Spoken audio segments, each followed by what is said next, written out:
Sean walked his dog on a certain stretch of the coast of his home island every single day, in any weather. Even though Scotland had a rather harsh climate, bad weather couldn't scare off the man and his dog. He always got annoyed at the amount of garbage on the beach. Sea waves washed ashore a huge number of plastic bottles, bags, rubber and metal parts of various products, remains of nets, etc. All this trash covered the beaches, spoiling the view of the beautiful green island. Therefore, Sean always brought garbage bags on his walks, as did most of the locals. They collected the garbage and took it to the sorting station in the city, from where it was taken to the central island for recycling and disposal. During one of his walks, Sean stumbled upon a lifeless carcass of a sperm whale. The creature lay motionless, blocking the horizon. The man didn't hesitate and called the animal rescue team. Then he hung around, waiting for the patrol boat to arrive. Unfortunately, it was too late to save the animal. Apparently, the sperm whale beached itself at night, so there was nothing the rescue team could do about it. Sean stood on a high hill, watching people fuss over the huge carcass. The man felt extremely sorry for the majestic animal. Suddenly, Sean had an idea. Yes, it's all over for this sperm whale, but there are dozens of other living creatures in the ocean. What if they are also in danger? Maybe they can be saved. Sean quickly found his former classmate's phone number. Once, when they were little boys, they used to run around on the beach and dream of traveling around the world. The boys even built a raft from some boards and empty canisters once, and used it to sail out in the ocean. The raft was picked up by the current and got carried away in an unknown direction, as there was no way to control it. Soon, the boys were spotted by some fishermen. They helped the unfortunate sailors and brought them home. Many years have passed since then, and life had scattered the best friends around the world, but the men still kept in touch. Sean had recently returned to his native island. He didn't plan on staying long, but he felt at home there. Everything was so familiar that he didn't want to leave that place anymore. Hudson, on the other hand, decided to connect his life with the ocean. He started studying marine animals and was very successful in the research field. By that time, he had become a member of an organization that investigated the deaths of whales and dolphins. Sean tapped the toe of his boot on the ground, listening impatiently to the sound of the long beeps coming from his phone. "Not that I'm not happy to hear from you, but not this early in the morning," a sleepy voice on the other end of the line finally replied. Lost in his thoughts, Sean forgot all about what time it was, and it was very early in the morning. No one got up that early in the capital where his friend lived. Sean apologized for waking up his friend and told him about the beached sperm whale. Hudson seemed very interested in what had happened and promised to come by with the team soon. And indeed, within just a few hours, the ocean shore was filled with people in uniforms. They took measurements of the whale, argued about something, called someone, and seemed very agitated. When Sean came back to the beach, his friend came out to greet him. They shook hands, and Hudson shared the latest news.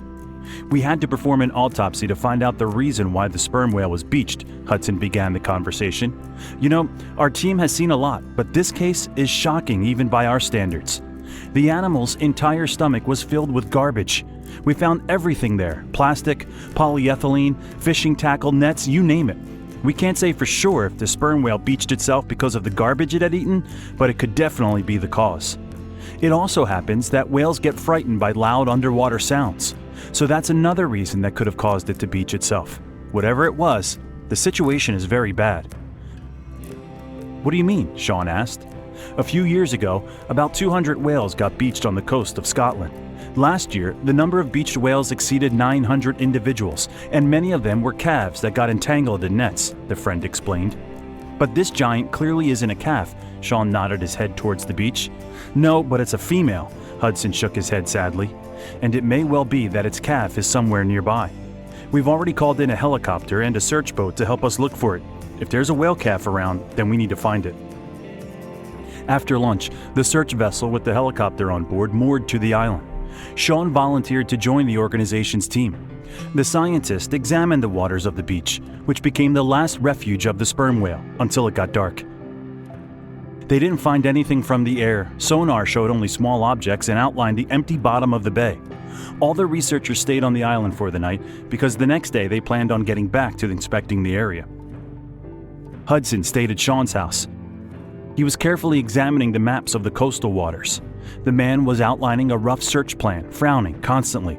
He was distracted from his research by a cup of hot tea, which the hospitable friend placed in front of the guest. Any problems? Sean asked. I don't know, the friend sighed. You see, if the calf is free, it wouldn't have swam far from its mother. The fact that we still haven't found it might be a bad sign. For example, it could have gotten entangled in some nets and then who knows where the current could have taken it. I know, Sean said after thinking for a moment. And you should know too. Do you remember where our raft got carried by the current? Exactly, Hudson livened up. I didn't think about that. Although it would only be possible if the whale stayed near the surface, but it's definitely worth checking out. Great idea.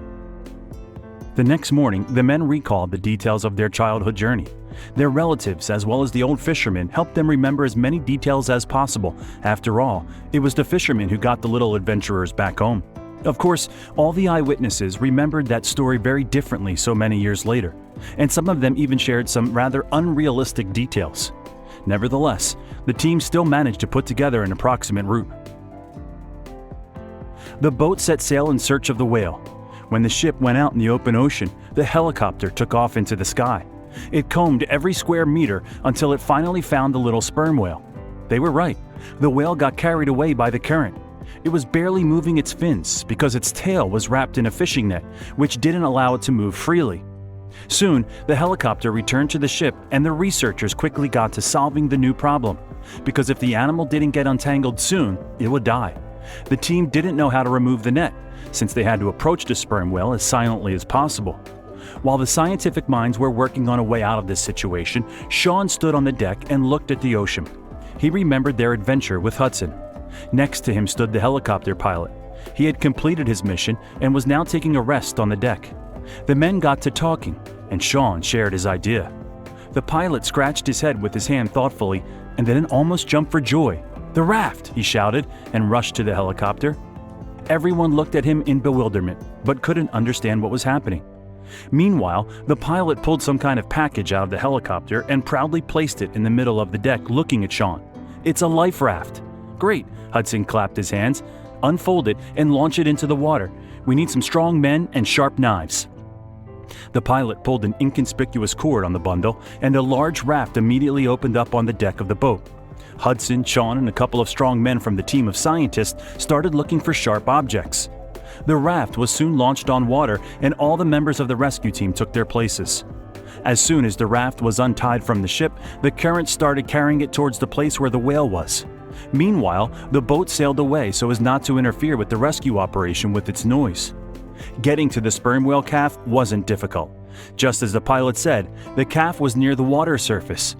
The animal wasn't moving, which scared the scientists. They were afraid they might have been too late.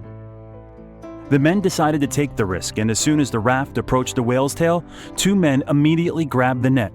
They tied it to the raft and started cutting it.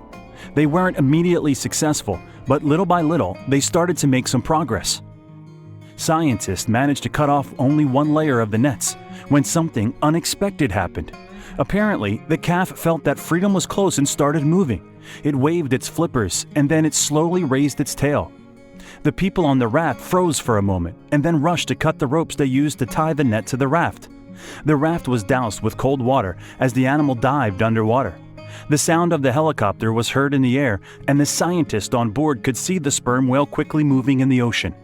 The whale made a couple of moves with its fin and threw off the nets, which quickly sank to the bottom. The boat arrived to get the rescuers. Warming up in a pub afterwards, the scientists were glad that they could save the life of one of the majestic inhabitants of the water expanses. There was still a lot of work ahead of them, since the problem of ocean pollution still needed to be solved, but that day, they felt like real heroes.